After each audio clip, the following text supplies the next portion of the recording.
Welcome to dear comrade YouTube channel. ప్రపంచంలో శాంతియుత సమాజం సోషలిస్ట్ దేశాల్లోనే మెరుగైన స్థాయిలో ఉందని అంతర్జాతీయ సూచీలు తెలియచేస్తున్నాయి. ఆ దేశాల ఉత్థాన పతనాల గురించి ఉన్న అనేక ప్రశ్నలలో ఒకటి అభివృద్ధి మందగిస్తుంది అనేది. అంటే అభివృద్ధి కేంద్రీకరణ జరిగి 4-5 కంపెనీల కబంధ హస్తాల్లో జాతి సంపద ఉండాలా, లేక అంత్యోదయం జరిగి చిట్ట చివరి నిరుపేదల వరకు అభివృద్ధి ఫలాలు అందాలా? ఈ అంశం మానవ అభివృద్ధి, ఆకలి మరియు అవినీతి సూచీలలో అంతర్జాతీయ స్థాయిలో పెట్టుబడిదారీ దేశాలు ఎలా క్షీణించిపోతున్నాయో, అదే సమయంలో సోషలిస్టు దేశాలు ఎంత మెరుగైన శ్రేణులలో ఉన్నాయో తెలియచేస్తుంది. ఇది పెట్టుబడిదారీ దేశాల్లోని 90% ప్రజల సామాజిక, ఆర్థిక దుర్భర పరిస్థితిని తెలియచేస్తుంది. ఈ నేపథ్యంలో అగ్రరాజ్యం అమెరికా యొక్క దిగజారిన ఆర్థిక పరిస్థితులు, ప్రపంచ ఆధిపత్యం మరియు పట్టు కోల్పోతున్న సామ్రాజ్యవాద నేపథ్యం గురించి ప్రముఖ ఆర్థిక నిపుణులు పాపారావు గారి విశ్లేషణ ఈ పాడ్కాస్ట్ యొక్క డిస్క్రిప్షన్లో ఉన్న యూట్యూబ్ లింక్ ద్వారా తెలుసుకోండి. ప్రశ్నలెన్ని ఉన్నప్పటికీ, ఇదొక్కటే ప్రస్తుతమున్న ఏకైక మార్గం అని చెప్పక తప్పదు. ప్రస్తుత ప్రపంచ పరిణామాలను నిశితంగా అధ్యయనం చేస్తే ప్రస్తుత ప్రపంచం మార్క్సిజం మార్గంలో పయనిస్తుందని తెలుస్తుంది. ప్రజలు తమ సామాజిక, ఆర్థిక దుర్భర పరిస్థితుల నుండి బయటపడే ఏకైక మార్గం మార్క్సిజం అనేది అనేక సోషలిస్టు దేశాల పాలన ద్వారా ఇప్పటికే రుజువైంది. పెట్టుబడిదారీ విధానం అనేది ఒక దేశ ఆర్థిక పరిస్థితిని దిగజార్చి ఆ దేశ ప్రజలు పాలకులపై తిరగబడేలా చేస్తుందని, సామాజిక, ఆర్థిక స్థితిగతులు దుర్భరమైన పరిస్థితులకు చేరుకున్న వేళ, ప్రజల ముందున్న ఏకైక మార్గం మార్క్సిజం మాత్రమేనని శ్రీలంక ప్రస్తుత అధ్యక్షుడు అనుర కుమార దిశనాయకే ఎన్నిక తెలియచేస్తుంది. పెట్టుబడిదారీ విధానం అంతిమ మార్గం ఆ దేశ తిరోగమనానికి దారితీస్తుందని శ్రీలంక దేశం ప్రపంచానికి తెలియచేసిన వేళ, మార్క్సిజం మాత్రమే పురోగమనమని అమెరికా ఆర్థిక రాజధాని న్యూయార్క్ నగర మేయర్గా జోహ్రాన్ మంధాని ఎన్నిక తెలియచేస్తుంది. ప్రపంచంలోని అగ్రదేశాల ప్రజలు మార్క్సిజం గురించి ఆలోచిస్తున్నారని తెలియచేయడానికి ఈ ఎన్నిక ప్రత్యక్ష ఉదాహరణ. సోషలిజం యొక్క ఫలాలు అనుభవించిన ప్రజలు తమ పాలకులు ఆ మార్గాన్ని వీడి ప్రజావ్యతిరేక విధానాలు అవలంబిస్తే అవి వారిని అధికారం నుంచి దించుతాయని ఇటీవలి నేపాల్ రాజకీయ సంక్షోభం మరియు ఆ దేశ మాజీ ప్రధాని కెపి శర్మ ఓలి ఉద్వాసన తెలియచేస్తున్నాయి. మార్క్సిజం అర్థం కావటానికి కాస్త సమయం తీసుకున్నా, 1-2 సార్లు మీ ఖాళీ సమయంలో మరీ ముఖ్యంగా ప్రయాణ సమయంలో వినవలసిందిగా మనవి. ఈ రోజు మనం తెలుసుకోదగిన అంశం మార్క్సిజం అంటే ఏమిటి. అధ్యాయం 22 లెనిన్ పేర్కొన్న 3 మూలాధారాలు మరియు 3 భాగాలు అనే అంశం యొక్క 2వ భాగం. మొదటి మూలాధారం మార్క్సిస్టు సిద్ధాంతం. మార్క్స్ అభిప్రాయాల, ఉపదేశాల క్రమవిధానమే మార్క్సిజం. మానవజాతి అత్యంత పురోగమనాన్ని సాధించిన 3 దేశాలలో 19వ శతాబ్దంలో ప్రధాన సైద్ధాంతిక వాహినులుగా ఉన్న 3 ధోరణులను సంప్రదాయక జర్మన్ తత్వశాస్త్రాన్ని, సంప్రదాయక ఇంగ్లీషు అర్థశాస్త్రాన్ని, మొత్తం మీద ఫ్రెంచి విప్లవాత్మక సిద్ధాంతాలతో సహా ఫ్రెంచి సోషలిజాన్ని కొనసాగించి పరిపూర్ణం చేసిన మహా ప్రతిభాశాలి మార్క్స్. ప్రపంచ దేశాల కార్మికవర్గ ఉద్యమ సిద్ధాంతంగా, కార్యక్రమంగా ఆధునిక భౌతికవాదపు, ఆధునిక శాస్త్రీయ సోషలిజపు సంపూర్ణత్వం తోటి ఆయన ప్రతికక్షులు సైతం మెచ్చుకున్న సుసంగతత్వం, సమగ్రత ఉన్న మార్క్స్ అభిప్రాయాల వల్ల, మార్క్సిజం యొక్క ముఖ్యసారమైన దాన్ని, అంటే మార్క్స్ ఆర్థిక సిద్ధాంతాన్ని, వివరించే ముందుగా ఆయన ప్రపంచ దృక్పథపు సంక్షిప్త వివరణని ఇవ్వాల్సిన అవసరం ఉంది. మొదటి మూలాధారమైన మార్క్సిస్టు సిద్ధాంతంలోని మొదటి అంశం తాత్విక భౌతికవాదం. 1844 నుండి 45 సంవత్సరాలలో తన భావాలు ఒక రూపం దాల్చిన నాటి నుంచి మార్క్స్ భౌతికవాదిగా, ప్రత్యేకించి లుడ్విగ్ ఫోయర్బాక్ అనుచరుడుగా ఉన్నాడు. ఫోయర్బాక్ భౌతికవాదం తగినంత సుసంగతంగానూ సమగ్రంగానూ లేకపోవడమే దానిలోని బలహీనత అని తరువాత మార్క్స్ తెలుసుకున్నాడు. మార్క్స్ అభిప్రాయంలో ఫోయర్బాక్ ప్రపంచ చారిత్రక, యుగకర్తృక ప్రాముఖ్యం, ఆయన హేగెల్ భావవాదం నుంచి కృతనిశ్చయంతో తెగతెంపులు చేసుకోవడంలోనూ, భౌతికవాదాన్ని అనుసరిస్తున్నట్లు బాహాటంగా ప్రకటించడంలోనూ ఉంది.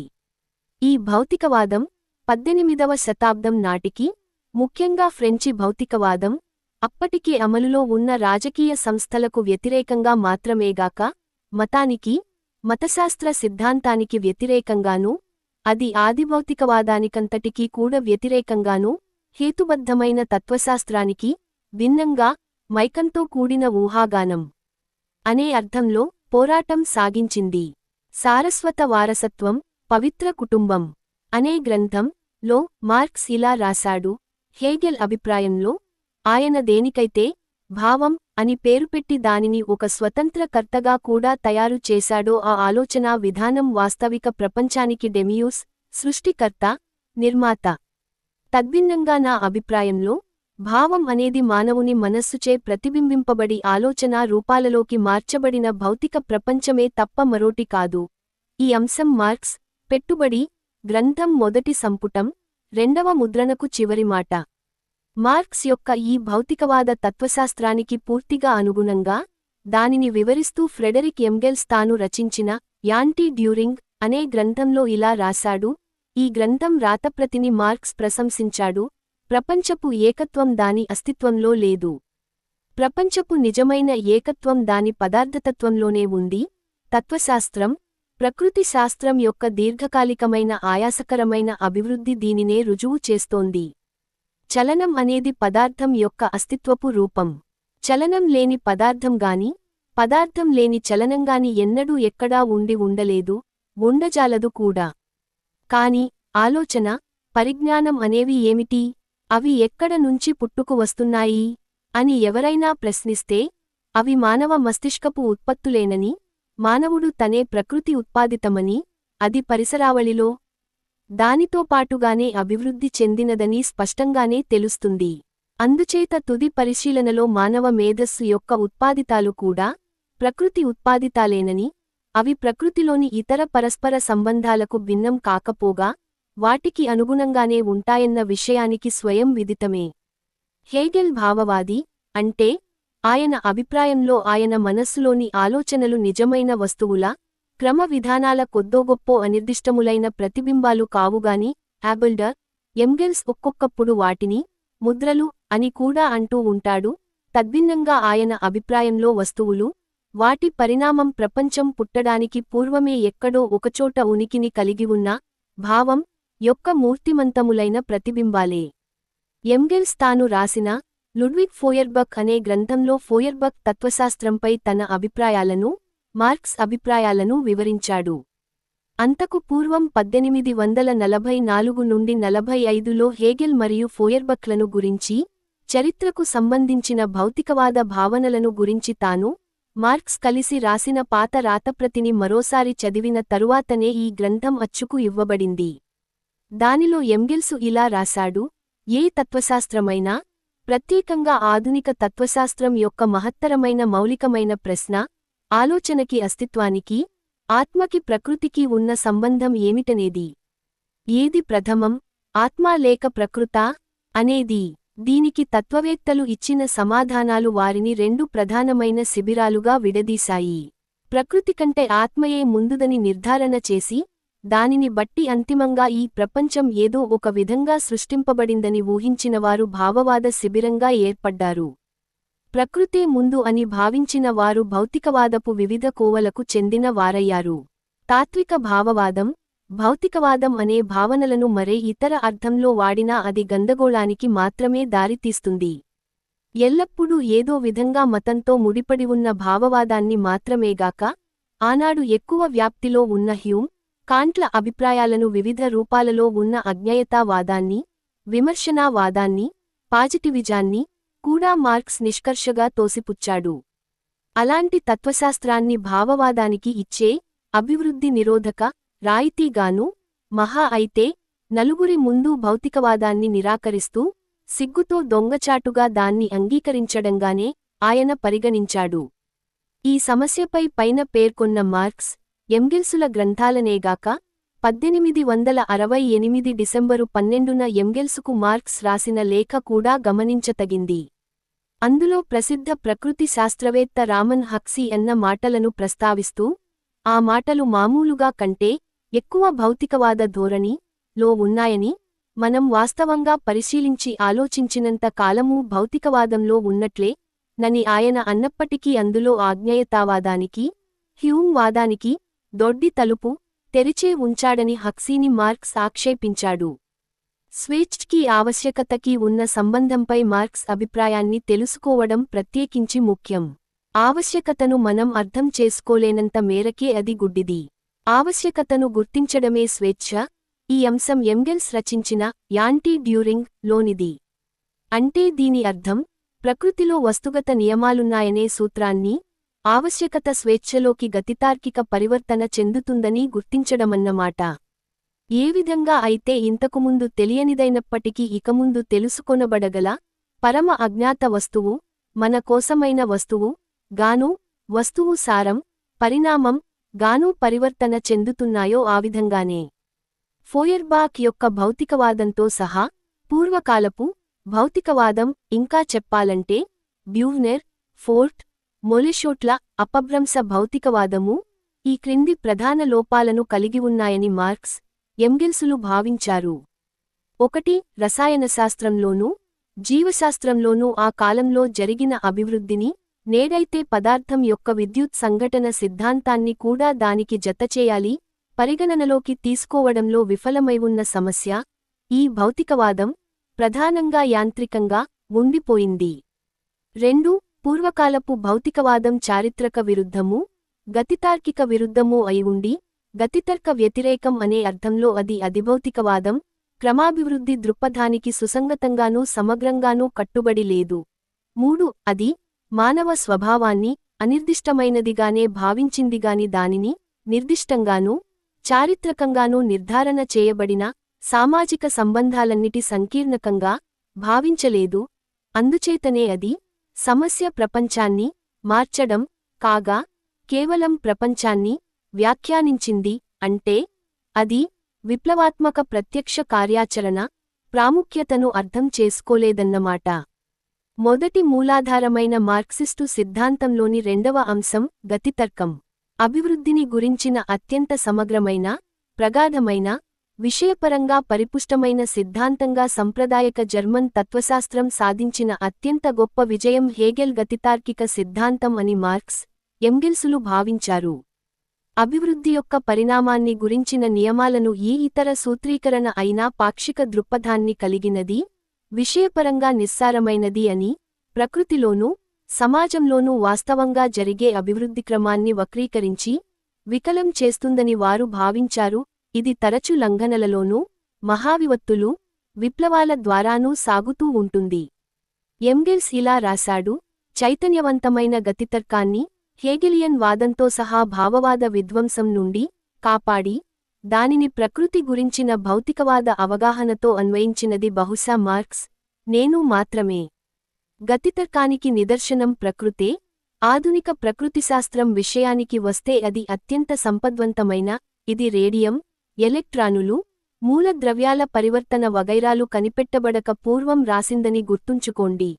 రోజురోజుకు అధికమవుతున్న సామగ్రిని సమకూర్చిందని, ఆ విధంగా అంతిమ పరిశీలనలో ప్రకృతి యొక్క క్రమవిధానం గతితార్కికమేగాని అధిభౌతికం కాదని రుజువు చేసిందని చెప్పాలి. ఈ ప్రపంచం ముందుగా తయారైవున్న వస్తువుల సంకీర్ణకం కాదని, అది క్రమాల సంకీర్ణకమని, ఇందులో స్థిరంగా ఉన్నట్టు కనబడే వస్తువులే కాకుండా మన మనస్సులలోని వాటి ప్రతిబింబాలు, అంటే భావనలు కూడా ఉనికిలోకి వస్తూ అంతరించిపోతూ ఉండే నిరంతరమైన మార్పు చెందుతూ ఉంటాయనే మహత్తరమైన మౌలిక చింతన హేగెల్ కాలం నుంచి సాధారణ చైతన్యంలోకి ఎంత పరిపూర్ణంగా చొచ్చుకొనిపోయిందంటే, ఈ సాధారణతలో ఇప్పుడు దానిని ఎవరూ కాదని అనడం లేదు. కాని ఈ మౌలిక చింతనను మాటలలో అంగీకరించడం వేరు, వాస్తవంలో ప్రతి పరిశోధనా రంగంలోనూ దానిని సవిస్తరంగా అన్వయించడం వేరు. గతితార్కిక తత్వశాస్త్రానికి ఏదీ అంతిమం కాదు, పరమం కాదు, పవిత్రం కాదు. అది ప్రతిదాని యొక్క ప్రతిదానిలోని పరివర్తన లక్షణాన్ని బయటపెడుతుంది. ఉనికిలోకి రావడం, అంతరించిపోతూ ఉండటం అనే నిరంతర క్రమం తప్ప, నిమ్నదశ నుంచి ఉన్నత దశకు ఆరోహించే నిరంతర క్రమం తప్ప మరేదీ దానిని తట్టుకోజాలదు. గతితార్కిక తత్వశాస్త్రమంటే మానవ మస్తిష్కంలో ఈ క్రమం యొక్క ప్రతిబింబమేగాని మరోటి కాదు.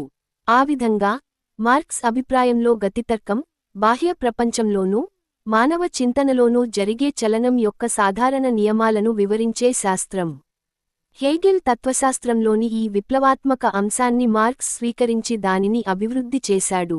గతితార్కిక భౌతికవాదానికి, ఇతర విజ్ఞానశాస్త్రాలకు అతీతంగా ఉండే తత్వశాస్త్రం ఏదీ అవసరం లేదు. పూర్వపు తత్వశాస్త్రంలో ఇక మిగిలినదంతా ఆలోచనా విధాన శాస్త్రము, దాని నియమాలు అంటే వ్యావహారిక తర్కము, గతితర్కము. మార్క్స్ అవగాహన ప్రకారంగానూ, హేగెలుకు అనుగుణంగానూ గతితర్కంలో ఇప్పుడు జ్ఞాన సిద్ధాంతం లేక ఎపిస్థామాలజీ అనబడేది ఇమిడి ఉంది. ఈ సిద్ధాంతం కూడా తన విషయ వస్తువును, పరిజ్ఞానం యొక్క ఆవిర్భావాన్ని, అభివృద్ధిని, జ్ఞానేతరమైన పరిజ్ఞానంగా పరివర్తన చెందడాన్ని అధ్యయనం చేసి సాధారణ ధర్మాలను వివరించడంలో చారిత్రక దృష్టిని ప్రదర్శించాలి. ఈనాడు అభివృద్ధి భావం, పరిణామ భావం సామాజిక చైతన్యంలో దాదాపు పూర్తిగా చొచ్చుకొని పోయి ఉంది. అయితే అది ఇతర విధాలుగా జరిగిందే గాని హేగెలియన్ తత్వశాస్త్రం ద్వారా మాత్రం కాదు. అయినప్పటికీ హేగెల్ తత్వశాస్త్ర ప్రాతిపదికమీద మార్క్స్ ఎంగెల్సులు సూత్రీకరించిన విధంగా ఈ భావం ఇప్పుడు చలామణి అవుతున్న పరిణామ భావం కంటే ఎంతో సమగ్రంగానూ, విషయ వస్తువులో ఎంతో పరిపుష్టంగానూ ఉంది. ఇదివరకే గడచిపోయిన దశలనే పునరావృతం చేస్తున్నట్టు కనబడినా అది వాటిని వేరొక విధంగా, ఉన్నత స్థాయిలో, నాస్తికరణ యొక్క నాస్తికరణ, పునరావృతం చేస్తుంది. మరోలా చెప్పాలంటే, అది సరళ రేఖలోగాక, మరచుట్టలాగ సర్పిలాకృతులలో కొనసాగే అభివృద్ధి, లంఘనలతో, మహా విపత్తులతో, విప్లవాలతో సాగే అభివృద్ధి, అనూహ్య రీతిలో విరామాలు, పరిమాణం గుణంగా మారడం, ఒక నిర్దిష్ట వస్తువుమీదగాని, లేదా ఒక నిర్దిష్ట విషయానికి లోపలగాని, లేదా ఒక నిర్దిష్ట సమాజం లోపలగాని పనిచేసే వివిధ శక్తుల, ధోరణుల మధ్యనుండే వైరుధ్యాల ఘర్షణ ఫలితంగా కలిగే అభివృద్ధి కొరకు ఆంతరంగిక ప్రేరణలు. ప్రతి విషయంలోనూ అన్ని అంశాల మధ్య ఉన్న చరిత్ర ఎప్పటికప్పుడు కొత్త అంశాలను నిరంతరమూ బయట పెడుతూ ఉంటుంది. పరస్పరాశ్రయము, అత్యంత సన్నిహితమైన అభేద్యమైన సంబంధం, ఏకరీతిగా ఉండే సార్వత్రిక చలన క్రమాన్ని సమకూర్చే సంబంధం, ఈ చలనక్రమం నిర్దిష్టమైన నియమాలను అనుసరించుతుంది. అభివృద్ధి సిద్ధాంతంగా సంప్రదాయబద్ధమైన దానికంటే సుసంపన్నం అయిన గతితర్కం యొక్క లక్షణాలలో ఇవి కొన్ని మాత్రమే. 1868 జనవరి 8న ఎంగెల్స్కు మార్క్స్ రాసిన ఉత్తరం చూడండి. అందులో ఆయన భౌతికవాద గతితర్కం అని ఎంతమాత్రమూ భ్రమపడడానికి వీలులేని స్టెయిన్ యొక్క దారు త్రైభాగ సిద్ధాంతాన్ని పరిహాసం చేశాడు. మొదటి మూలాధారమైన మార్క్సిస్టు సిద్ధాంతంలోని మూడవ అంశం చరిత్ర గురించిన భౌతికవాద భావన. ప్రాచీన భౌతికవాదంలోని అసంగతత్వాన్ని, అసంపూర్ణతను, ఏకపక్ష దృష్టిని గ్రహించిన మార్క్స్, సమాజాన్ని గురించిన శాస్త్రాన్ని భౌతికవాద పునాదులతో మేళవించి ఆ పునాదులపై దానిని పునర్నిర్మించాల్సిన ఆవశ్యకతను గుర్తించాడు. అస్తిత్వం నుంచే చైతన్యం ఉద్భవిస్తుందిగాని చైతన్యం నుంచి అస్తిత్వం ఉద్భవించదని భౌతికవాదం స్థూలంగా వివరిస్తుంది. కనుక మానవ సామాజిక జీవితానికి భౌతికవాదాన్ని వర్తింపజేసి సామాజిక అస్తిత్వం నుంచే సామాజిక చైతన్యం ఉద్భవించిందని వివరించాలి. సాంకేతిక విజ్ఞానం ప్రకృతి పట్ల మానవుని క్రియాశీల వైఖరిని, అతడు తన జీవితాన్ని పోషించుకునే సూటి ఉత్పత్తి క్రమాన్ని బహిర్గతం చేస్తూ, తద్వారా అతని సామాజిక సంబంధాలు రూపొందే రీతిని, ఆ సంబంధాల నుంచి ఏర్పడే మానసిక భావాల రీతిని కూడా బహిర్గతం చేస్తుంది అని మార్క్స్ రాశాడు. ఈ అంశం మార్క్స్ రచించిన పెట్టుబడి గ్రంథంలోని సంపుటి 1 నుండి సంగ్రహించబడినది. మార్క్స్ అర్థశాస్త్ర విమర్శకు చేర్పు అనే తన గ్రంథానికి రాసిన పీఠికలో మానవ సమాజానికి, దాని చరిత్రకు వర్తింపజేసిన భౌతికవాద మౌలిక సూత్రాలకు ఈ కింది విధంగా సమగ్రమైన సూత్రీకరణ చేశాడు. మానవులు తమ జీవితావసర వస్తువుల సామాజిక ఉత్పత్తిలో అనివార్యము, తమ ఇష్టానిష్టాలతో నిమిత్తం లేకుండా స్వతంత్రమూ అయిన నిర్దిష్ట సంబంధాలను, తమ పాదార్థిక ఉత్పాదక శక్తుల అభివృద్ధిలో నిర్దిష్ట దశకు అనుగుణమైన ఉత్పత్తి సంబంధాలను ఏర్పరచుకుంటారు. ఈ ఉత్పత్తి సంబంధాలన్నిటి ఫలితార్థమే సమాజపు ఆర్థిక నిర్మాణంగా ఏర్పడుతుంది. ఇదే సమాజపు నిజమైన పునాది.